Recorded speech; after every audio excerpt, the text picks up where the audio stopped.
Hello friends, welcome to Jindal commerce learning. तो आज जो हमारा टॉपिक होगा डिस्कशन के लिए that is capacity of parties. Capacity of parties के अंदर हमने पहले भी it is the important essential elements of under section 10 of the Indian contract act 1872। तो इसके अंदर भी ये कहेंगे कि हर एक जो पार्टी कॉन्ट्रैक्ट के अंदर है must be competent to enter into the contract. वो हर एक पार्टी जो किसी कॉन्ट्रैक्ट के अंदर एंटर करेगी वो कॉम्पिटेंट होनी चाहिए to enter into the contract. इसके अंदर सेक्शन 11 के अंदर हमें गिवन है कौन कौन सी पार्टीज हैं जो कॉम्पिटेंट होती हैं to enter into the contract. को क्या क्या होना चाहिए? फर्स्ट, एक पार्टी मेजर होनी चाहिए। नेक्स्ट इज साउंड माइंड होनी चाहिए। And next is not disqualify by law.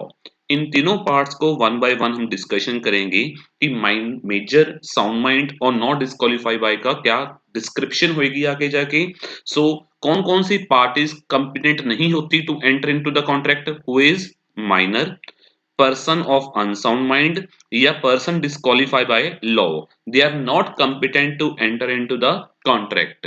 सो इस चैप्टर के अंदर हमने ये करना है, every party must be competent to enter into the contract. कौन कौन सी पार्टीज होती हैं जो कंपिटेंट है? Major, sound mind and the person who are not disqualified by law, that parties must be competent to enter into contract। और कौन कौन सी पार्टी नहीं एंटर कर सकती या जो इनसे आप कॉन्ट्रैक्ट करोगे वो वैलिड नहीं होगा? किनसे? या तो माइनर हो या पर्सन्स ऑफ अनसाउंड माइंड या पर्सन डिस्क्वालीफाइड बाय लॉ।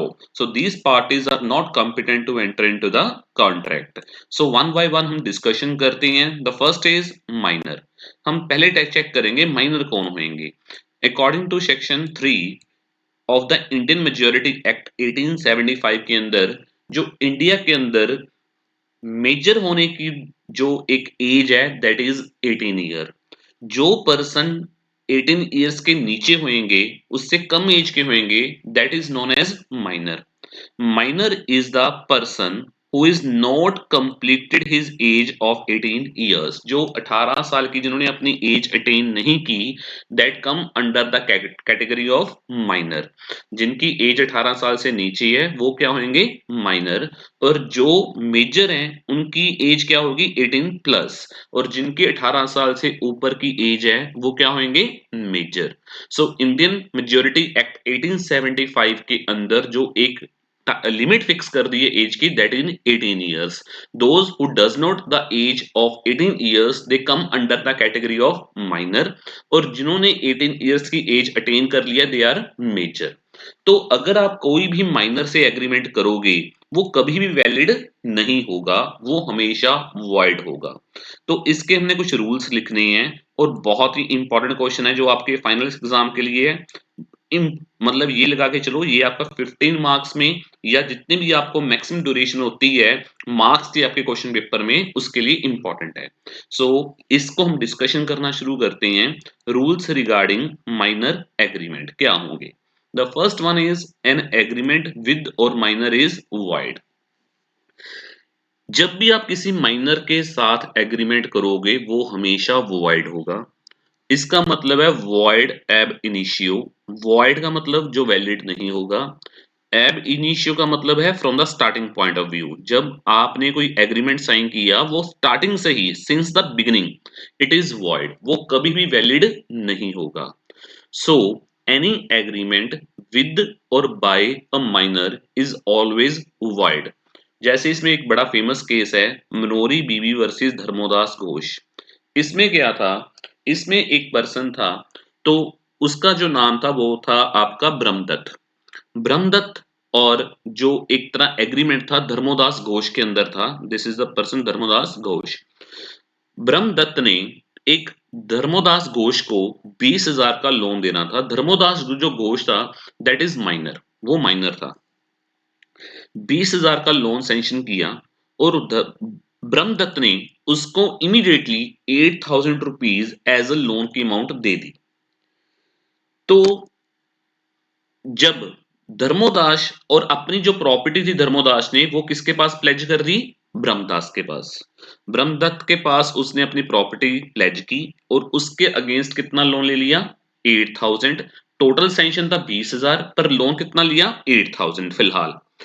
तो उसके बाद जब वो मेजर हो गया धर्मोदास घोष, तो उसने एक पिटीशन फाइल की कोर्ट में, भाई जब मैंने ये लोन रेज किया था, उस टाइम मेरी जो एज थी वो 18 से कम थी, तो I am not liable to pay any payment to the Brahmadatta. तो जो कोर्ट ने सारा डिसीजन लिया, कोर्ट चेक करने के बाद, तो ये कहा गया कि जो एक धर्मोदास घोष और ब्रह्मदत्त के साथ जो एक तरह से एग्रीमेंट था, it is totally void from the beginning, and Dharmodas Ghosh is not liable to pay any payment to Brahmadatt. इस जो केस है वैसे तो है मनोरी बीवी वर्सेस धर्मोदास घोष में, हम बार बार ब्रह्मदत्त का नाम क्यों ले रहे हैं, क्योंकि जब ये पिटीशन फाइल की गई थी उस टाइम पे जो ब्रह्मदत्त था उसकी डेथ हो गई थी, और उसकी प्लेस पे जो उसकी बीवी थी, मतलब वाइफ थी, मनोरी बीवी, तो ब्रह्मदत्त के बिहाफ पे जो केस आगे कंटिन्यू किया था वो किसने किया था, मनोरी बीबी ने कंटिन्यू किया था। तो कोर्ट ने एक तरह से जो पिटीशन फाइल का जो रिजल्ट आया, तो ये कहा गया कि मनोरी बीबी से कि धर्मोदास ने जब ये एग्रीमेंट साइन किया था, at that time he was minor, तो वो किसी भी पेमेंट देने का हकदार नहीं है। तो जो उसकी प्रॉपर्टी प्लेज थी वो मनोरी बीवी को धर्मोदास घोष को वापस करनी पड़ी थी। सो इससे ये प्रेजेंट हो गया था कि जो भी आप माइनर के साथ एग्रीमेंट करोगे, from the starting point of view it is totally void, वो कभी भी वैलिड नहीं होगा। नेक्स्ट है नो रेक्टिफिकेशन। नो रेक्टिफिकेशन के अंदर क्या है कि जब भी आप किसी माइनर के साथ एग्रीमेंट करोगे, मैंने पहले भी कहा है, from starting point of view it is totally void. ऐसा नहीं है कि आज एक ए है, वो माइनर है, उसने ये कहा भाई मैं अपनी प्रॉपर्टी आपको सेल कर दूंगा जब मैं मेजर हो जाऊंगा, पर जब उसने वो एग्रीमेंट साइन किया तब उसकी एज मान लो 15 इयर्स थी। तो जब उसने वो एग्रीमेंट साइन किया कि मैं जब 18 इयर्स का हो जाऊंगा मैं आपको अपनी प्रॉपर्टी सेल कर दूंगा वर्थ जो भी अमाउंट उन्होंने डिसाइड की है, क्या ये वैलिड कॉन्ट्रैक्ट होगा? No. No rectification is allowed. जो भी है आप इसमें कोई चेंजेस करके, कोई terms and conditions add on करके उसको वैलिड नहीं बना सकते। जो भी एग्रीमेंट साइन करेगा कोई minor at the age of minority, it is totally void, उसका कोई भी एग्जिस्टेंस नहीं होएगी। There is no rectification is allowed. जो भी एग्रीमेंट साइन किया माइनर ने at the age of minority, वो टोटली क्या होगा, वाइड होगा, वो कभी भी वैलिड नहीं हो सकता। Next, minor can be beneficiary. वैसे तो माइनर किसी कॉन्ट्रैक्ट के अंदर एंटर नहीं कर सकता, बट माइनर जो होगा मे एंटर इनटू द कॉन्ट्रैक्ट और उसको इन्फोर्स भी करवा सकता है जब उसको एक कॉन्ट्रैक्ट के अंदर क्या मिल रहा है, बेनिफिट मिल रहा है। जैसे माइनर की क्या बैंक में एफडी नहीं होती, या किसी माइनर की इंश्योरेंस कंपनी से इंश्योरेंस नहीं होती, बिल्कुल होती है। तो जहां पे सिर्फ माइनर को बेनिफिट का चांस है, at that time the minor में एंटर इनटू द कॉन्ट्रैक्ट, और जो भी उसकी पेमेंट या प्राइस बनती है वो उससे अवेल कर सकता है। नेक्स्ट है no estoppel against a minor. अगर माइनर अपनी एज मिस प्रेजेंट करके भी किसी थर्ड पार्टी के साथ कॉन्ट्रैक्ट एंटर कर जाएगा, तब भी माइनर की कोई लाइबिलिटी अराइज नहीं होगी, because minor is not responsible to enter into any type of contract. So minor चाहे अपनी एज मिस प्रेजेंट भी करके किसी कॉन्ट्रैक्ट में एंटर कर जाए विद थर्ड पार्टी, तब भी एक माइनर इज नॉट रिस्पॉन्सिबल, या उसकी कोई लाइबिलिटी अराइज नहीं होएगी। तो आप जब एक मेजर पर्सन किसी दूसरे पर्सन से एग्रीमेंट करेगा तो पहले ये चेक कर ले, अगर आपने भी किसी से एग्रीमेंट करना है तो आप पहले चेक कर लो जिससे आप एग्रीमेंट साइन करने लगे हो वो माइनर तो नहीं है। क्या पता उसने अपनी एज मिस प्रेजेंट कर दी हो, तो आपकी ड्यूटी बनती है सब कुछ चेक करना अच्छी तरह से, कि अगर एक बार माइनर के साथ आपने एग्रीमेंट साइन कर लिया तो minor is not responsible for anything. Clear है जी? तो माइनर चाहे अपनी एज मिस प्रेजेंट करके भी आपसे कॉन्ट्रैक्ट एंटर कर ले, एग्रीमेंट एंटर कर ले, तब भी वो वैलिड नहीं होगा। No insolvency. जब माइनर किसी कॉन्ट्रैक्ट के अंदर एंटर ही नहीं कर सकता तो माइनर कभी इंसॉल्वेंट भी नहीं हो सकता, तो उसकी कोई लाइबिलिटी भी नहीं अराइज हो सकती। जब माइनर किसी कॉन्ट्रैक्ट के अंदर एंटर ही नहीं कर सकता तो वो कभी इंसॉल्वेंट भी नहीं हो सकता। नेक्स्ट, माइनर कभी पार्टनर नहीं बन सकता, minor can not be a partner in a firm. But according to section 30 के अंडर, इंडियन पार्टनरशिप एक्ट 32 के अंदर उसको एडमिट किया गया, वो किसी पार्टनरशिप में एज अ बेनिफिट लेने के लिए एंटर कर सकता है, बट जब बाकी सारे पार्टनर, रिमेनिंग पार्टनर्स क्या हो, कंसेंट उसको दे दें, तैयार हो, भाई ठीक है माइनर हम में एंटर कर जाएगा पार्टनरशिप फर्म में, बट वो पार्टनर नहीं होगा, और जो भी कम पार्टनरशिप फर्म को प्रॉफिट्स होंगे तो उसमें से जो उसका हिस्सा बनता है हम उसको देने के लिए तैयार हैं। सो minor can not B a partner, but sometimes he may enter into the partnership firm to get some benefits with the consent of all other partners. Next है minor act as an agent. बिल्कुल minor agent के तौर पे काम कर सकते हैं, but जो भी एक माइनर एक्टिविटीज परफॉर्म करेगा विद एनीवन, तो उसके बिहाफ पे रिस्पॉन्सिबल कौन होगा, उसका प्रिंसिपल। कौन होगा, उसका principal. So any activity performed by the minor as an agent on the behalf of minor, the responsible person will be a principal. तो हर एक काम के लिए उसको लाइबिलिटी किसकी राइज होगी, प्रिंसिपल की होगी। Minor is not responsible for anything. Next, minor can not bind parents और गार्डियन। देखो minor can not bind his parents और guardian for his act not even by the supply of necessities. कभी भी minor की activities के लिए उसके parents responsible नहीं होंगे टू थर्ड पार्टी। अगर माइनर जाके कोई भी एक्टिविटी परफॉर्म करेगा तो उसके बिहाफ पे उसके पेरेंट्स या गार्डियन रिस्पॉन्सिबल नहीं होंगे। सिर्फ पेरेंट्स और गार्डियन उसके तभी रिस्पॉन्सिबल हैं अगर उन्हें किसी थर्ड पार्टी को कह दिया हो, भाई जो ये माइनर है अगर कोई काम करेगा उसके लिए हम रिस्पॉन्सिबल हैं। वैसे माइनर जाके कोई भी एक्टिविटी परफॉर्म करे उसके लिए पेरेंट्स या गार्डियन रिस्पॉन्सिबल नहीं होंगे। पर अगर मैंने किसी पर्सन को जाके कह दिया, भाई अगर मेरे बेटे को या मेरे सन को कोई चीज की रिक्वायरमेंट होएगी तो आप इसको प्रोवाइड करवा देना, फिर अगर जो भी उस माइनर ने एक्टिविटी परफॉर्म की तो उसके पेरेंट्स रिस्पॉन्सिबल होंगे। जब तक उसके पेरेंट्स ने थर्ड पार्टी को कंसेंट अपनी नहीं दी है और थर्ड पार्टी अपनी मर्जी से माइनर की फेवर कर रही है, तो उसके पेरेंट्स या गार्डियन उस चीज के लिए रिस्पॉन्सिबल नहीं होंगे। क्लियर है जी।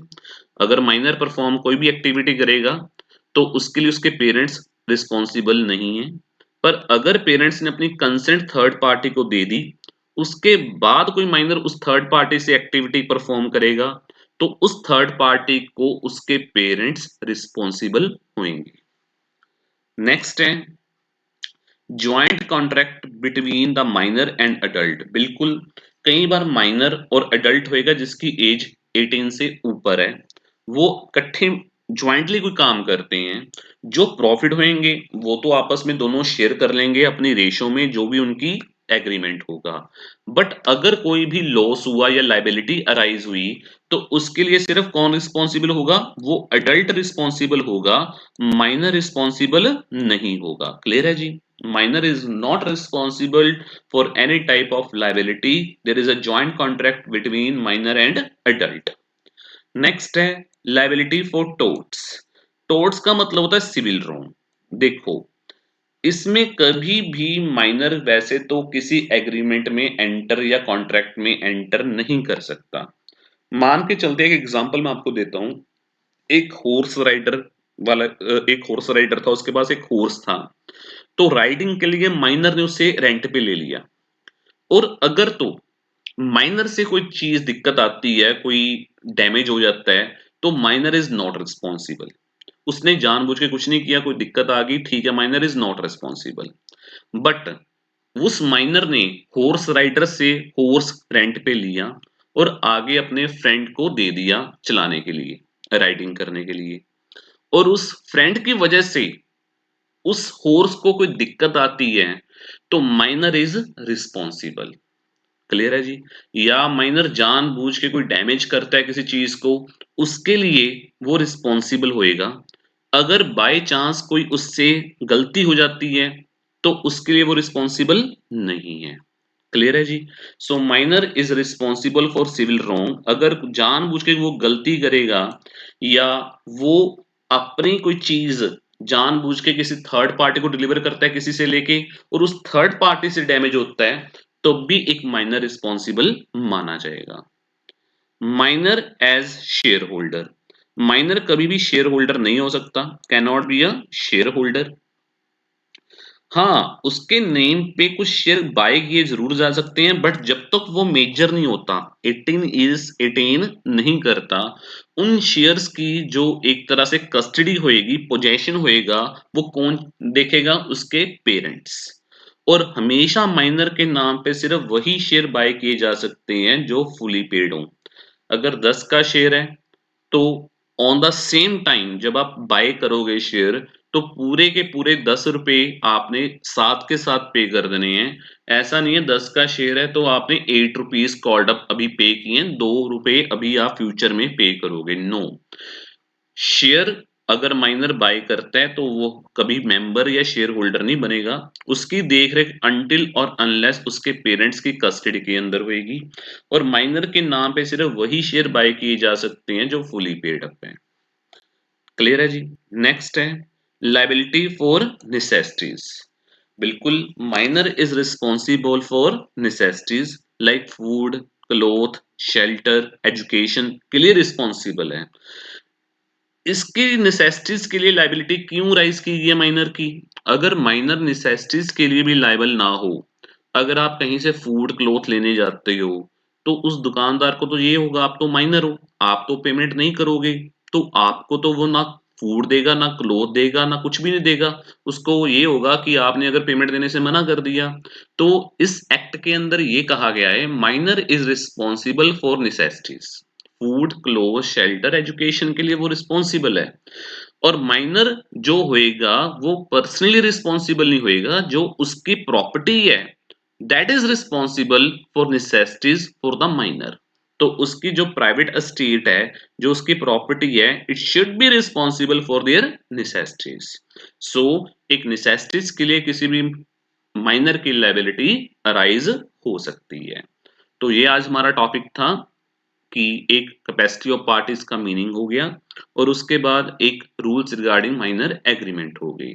इससे नेक्स्ट वीडियो में जो हम चेक करेंगे वो हम चेक करेंगे persons of unsound mind and जो आपका पर्सन डिस्क्वालीफाई बाय लॉ कौन कौन से होंगे। तो ये आप एक बार चेक करना स्टूडेंट्स और इसका अच्छी तरह से एक बार रीडिंग कर लेना।